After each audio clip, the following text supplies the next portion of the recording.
Meantime, the fires across Los Angeles County have killed at least 24 people and more than 30 are still unaccounted for. More than 12,000 buildings are destroyed and more than 60 square miles have burned. Today, the active firefight is close to Brentwood. That's where our Steve Price is this afternoon. That's where he also found San Diego firefighters on the lines. Steve. Carlo and Anna, we're talking about firefighters from all over San Diego County. They came together to fight the flames, to save homes here in this section of Brentwood. They've done one heck of a job, and they shared some video with me, what they saw when they first arrived in town. It was intense. The first night we got up here, I think the fire was burning, I think at that point for maybe 9 hours before we got dispatched. We were up on the north end of the fire up in there. Fire behavior was really erratic. Winds were really strong. We did a lot of structure protection. Right now I'm standing on Mandeville Canyon, and if you look over my shoulder, you can see the fire was up on that hillside not that long ago. Now, there are several homes in this area and a lot of dry brush. There was concern that we were going to lose this entire area. But take a look at some of the crews that provided structure protection. The city of Vista over here, Lakeside Fire Department, crews from San Diego rushing into this area to protect homes. It was really intense in here. There's not a lot of roadway in here. It's tight. There was cars. There's other vehicles in here. We had a lot of resources in here, but we were able to do some good in here. We backed our engines in, protected all these houses. We had a lot of helicopter work in here, which really made a big difference. And then fixed wing aircraft came in here the next day. That's why you see the roads painted with Phos-Chek on the ground here. Any challenges that you've had, like just because you don't know the area? I mean, does that make it harder? It does. That's always a challenge. The wind, the weather was a challenge for us in here. It was super windy, and access is always a challenge. Sometimes in these early stages on the fire, we call them initial attack phases, you'll have people evacuating as you're trying to come in there. So those, egress and issues are kind of challenging. I'm hoping to get back home soon. I miss everybody, and I think we're doing some good work up here. And all the crews that I'm on with our strike team, which is like I said, a conglomerate from San Diego. All of our folks are doing well here.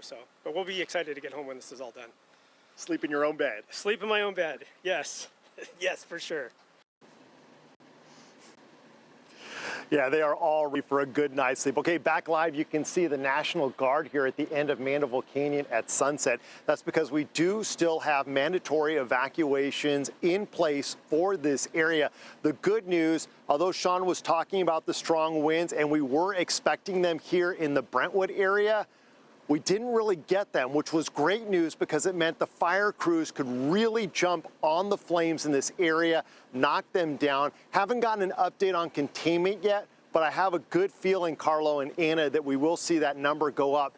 They had a great opportunity today to fight aggressively against the flames. Yeah, and Steve, I'm looking at you and looking at your picture, and we're not seeing the trees behind you swaying all over the place. Not extreme winds right now. Good news. You're back up there. You were up there last week. The fires are burning to our north. We're not up there. We don't know what the feel of the place is right now. What's it like on the ground there? What are the vibes? It looked upbeat with at least our firefighters up there in the battle. Yeah, you can definitely feel like the tide is turning, like they feel they now have the upper hand.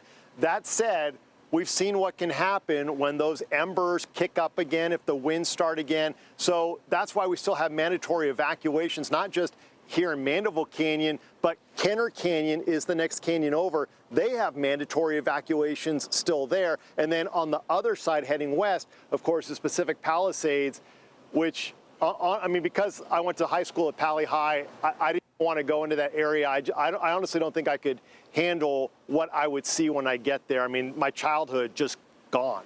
It's bizarre. Yeah, I know. I can't even imagine everybody's living that every minute up there, Steve. But I know you said earlier in our 3:30 newscast, there was comfort when you saw the Oceanside Fire Department. Reminded you of where you've made home here in Southern California. Yeah, without question. And I'll tell you, I don't want to name all of them because I know I'm going to forget, but I've seen Oceanside, I've seen La Mesa, I've seen San Miguel, I've seen Carlsbad, Coronado. San Diego, Chula Vista, they are all, Heartland, they're all up here working together. I mean, a lot of these people didn't even know each other, these firefighters, but they are all working together to get the job done because they know how important it is. And they also know, Anna and Carlo, that when we have fires in San Diego, LA, Malibu, Orange County, they all come and help us. So, you know, we're all scratching each other's back here. Yeah, that mutual aid, it is critical in these times of need. Steve Price reporting for us. Thanks, Steve.